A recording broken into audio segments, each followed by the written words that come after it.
interaksi dalam tanya jawab. Ya, karena materi ini di-upload melalui video, tentu kita akan interaksinya pun melalui video. Begitu adik-adik, kita sepakat ya. Kalau minggu lalu kita sudah membahas tentang merubah pola pikir dan perilaku kita yang selama ini selalu mengidam-idamkan lulus kuliah dapat pekerjaan tetap bergaji besar ya. Nah, mindset kita sekarang ya minimal dalam pemikiran setelah memiliki tabungan banyak kita membuka usaha sendiri ya. Jadi setelah kita bekerja memiliki kapital modal, kita akan berusaha untuk membuka kreativitas kita, untuk membuka hal-hal yang sifatnya produktif dan inovatif, sehingga kita bukan saja mendapatkan penghasilan atau profit, tetapi kita juga menciptakan lapangan pekerjaan. Tidak semua adik-adik, tidak semua seluruh insan itu jadi pengusaha itu juga akan tidak seimbang. Seperti pendapat salah satu seniman, kalau kita di dunia ini semua kaya, kita akan sengsara. Sebaliknya, kalau di dunia ini semua miskin, wah itu lebih sengsara lagi. Kalau di dunia ini penduduknya kaya raya semua, itu menyulitkan. Jadi keseimbangan. Jadi orang-orang yang memiliki jiwa wira swasta, memiliki jiwa wira usaha, yang memiliki kreativitas, kan tidak semua. Tentu membutuhkan elemen yang lain, misalnya sumber daya manusia, sumber daya alam ya. Jadi kita tidak akan mampu menangani kreativitas kita dalam produksi ditangani sendiri. Itu kita akan melibatkan banyak orang. Nah, di situ kita membutuhkan pekerja ya. Jadi mindset kita boleh kita jadi pengusaha yang memiliki pekerja. Tapi itulah yang dimaksud. Jadi tidak mungkin semua insan menjadi pengusaha. Ya. Jadi tetapi dalam seleksi alam tentu ada di antara kita yang akan menjadi pengusaha. Ada di antara kita yang akan menjadi pemodal besar, pemilik faktor produksi, yang mana membutuhkan tenaga SDM, tenaga manusia. Baik adik-adik, itu mindset kita di bab pertama. Kita akan mencoba untuk merubah paradigma pandangan kita selama ini yang hanya bercita-cita menjadi pekerja, bercita-cita menjadi pegawai. Nah, kita rubah barangkali ini dalam proses pemikiran dan perilaku kita. Kita coba untuk mengarahkan kreativitas kita kepada kewirausahaan yang memang memiliki peluang besar. Tapi jangan lupa memiliki pesaing besar. Orang-orang yang berhasil adalah orang-orang yang bertahan, bersabar, ulet, kuat, dan inovatif, selalu berinovatif dalam setiap pekerjaannya. Pada bab selanjutnya adik-adik kita akan membahas tentang arti, pengertian tentang kewirausahaan, kemudian prinsip wirausaha yang sesuai dengan tuntunan syariat Islam, tentu prinsip kewirausahaan yang berbasis syariah, ya, dan manfaat wirausaha yang berbasis syariah. Adik-adik yang dirahmati Allah, pada umumnya kita masyarakat menganggap wirausaha sinonim atau sama dengan pengusaha atau pedagang. Itu pandangan kita selama ini, bahwa pedagang itu juga sama dengan wirausaha. Nah, di sini bahwa pengusaha yang hebat, yang berhasil berarti wirausaha yang hebat, yang unggul dan tentunya berhasil. Anggapan masyarakat itu banyak benarnya kalau wirausaha itu sama atau sinonim dengan pengusaha dan pedagang. Namun untuk keperluan pembinaan dan pengembangan yang strategis, yang sistematis, ya, operasional dan berjenjang, ada baiknya digunakan pengertian yang lebih tajam.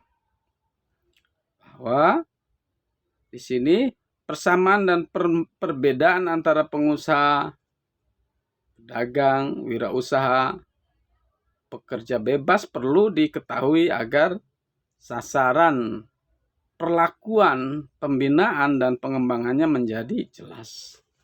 Jadi kita akan coba untuk masuk ke dalam ranah itu. Ya, adik-adik, kita coba.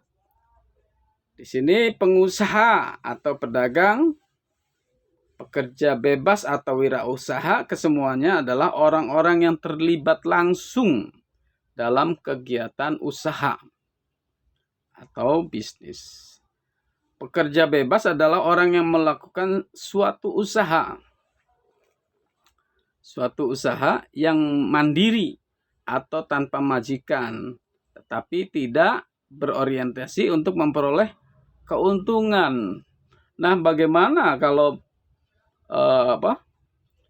usahanya itu tidak berorientasi pada keuntungan? Barangkali di sini dalam arti pengertian lain bahwa usahanya hanyalah untuk memenuhi kebutuhan hidupnya sehari-hari saja.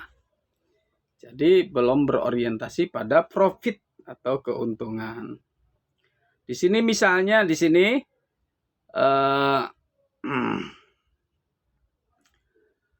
misalnya di sini seorang tukang cukur, ya, seorang tukang cukur yang dia buka sendiri, bekerja sendiri. Tentu di sini orientasinya hanya untuk memenuhi kebutuhan hidupnya. Lain halnya ketika dia melibatkan banyak tukang cukur yang diwadahi, diorganisir dalam satu wadah dan memiliki banyak outlet, banyak cabang-cabang, itu baru dinamakan sebagai seorang pengusaha atau wirausaha. Di sini misalnya tukang cukur, dokter. Kalau dokter kita orientasinya beda, ya. Barangkali bukan hanya untuk memenuhi kehidupannya sehari-hari, tetapi dokter adalah profesional, kewajibannya, ya.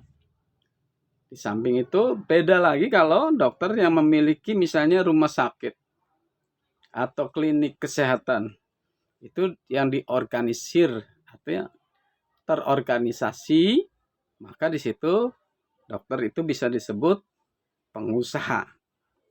Kemudian akuntan, notaris, dan petani. Kegiatan mereka bukan pedagang atau pengusaha, tetapi profesional atau malahan sekedar untuk berusaha mencari nafkah. Nah, kalau contoh untuk sekedar mencari nafkah, barangkali paling tepat pada tukang cukur yang buka sendiri, dilakukan sendiri. Nah, ya kalau laris kan bisa menabung selain untuk mendapatkan nafkah yang baik. Kalau yang namanya profesional seperti dokter, akuntan, notaris, dan petani itu beda lagi. Bahwa walaupun itu dikerjakan secara sendiri, tetapi tidak sama dengan kebutuhan dari tukang cukur atau tukang ketoprak, itu kan tukang bakso. Nah, lain lagi kalau baksonya sudah bercabang-cabang, kayak misalnya geprek bensu itu kan di seluruh Indonesia ada cabang. Nah, itu bensu itu merupakan satu wira usaha yang melibatkan banyak orang, melibatkan modal, sumber daya manusia, kemudian sumber daya alam. Pendapatan yang diperolehnya adalah honorarium, balas jasa profesional, atau sekedar rezeki. Model akuntan itu adalah pendapatannya adalah balas jasa, imbal jasa. Notaris adalah imbal jasa. Selembar akta notaris itu nilainya luar biasa. Bisa sampai kemarin kita coba untuk buka CP itu sampai dipatenkan, itu biayanya sekitar 8 juta. Nah itu ya, jadi mereka profesional dan mendapatkan haknya. Kalau kita pikir gitu kan, cuman selembar satu bundel aturan-aturan tentang notaris, tetapi memiliki nilai yang tinggi karena profesional, karena profesi akan keahliannya. Adik-adik yang dirahmati Allah, namun demikian bila beberapa tukang cukur yang bekerja bersama-sama dalam suatu ruangan, maka koordinatornya yang biasanya adalah pemasok modal utama bukan lagi sekedar pekerja bebas, tetapi sudah menjadi pengusaha, sudah menjadi wira swasta. Ya, sudah menjadi hal yang memang tujuannya adalah untuk mendapatkan profit dari kos-kos yang dikeluarkan untuk bagi hasil pada tukang cukur, ya, pekerja-pekerja, untuk biaya listrik, kos-kos yang dikeluarkan. Nah, itu menjadi satu bentuk daripada wirausaha. Begitu juga dokter yang bersekutu atau berserikat mendirikan rumah sakit, itu orientasinya adalah profit. Di samping ada sosial. Adik-adik yang dirahmati Allah, begitu juga akuntan, begitu juga notaris. Notaris kan tidak mungkin memiliki dikerjakan sendiri, tentu membutuhkan pekerja atau pembantu-pembantu yang memang di situ memerlukan kos biaya. Tentu tujuannya adalah profit. Adik-adik yang dirahmati Allah, pengembangan daripada kewirausahaan itu tidak terbatas. Makanya bercita-citalah jadi pengusaha, ya, yang memiliki inovasi-inovasi. Dari mana datangnya adalah dari market, pasar. Masyarakat membutuhkan apa ini? Membutuhkan obat untuk supaya tidak ada nyamuk. Maka timbul pemikiran bagaimana supaya tidak ada nyamuk. Timbul pemikiran, wah kita bikin ini. Dulu kan yang mengawali adalah obat nyamuk itu kan obat nyamuk bakar yang dilingkar itu ya, dibakar. Banyak kejadian-kejadian akan efek daripada obat nyamuk bakar. Sampai-sampai kasur pun terbakar. Adik-adik yang dirahmati Allah Subhanahu wa Ta'ala,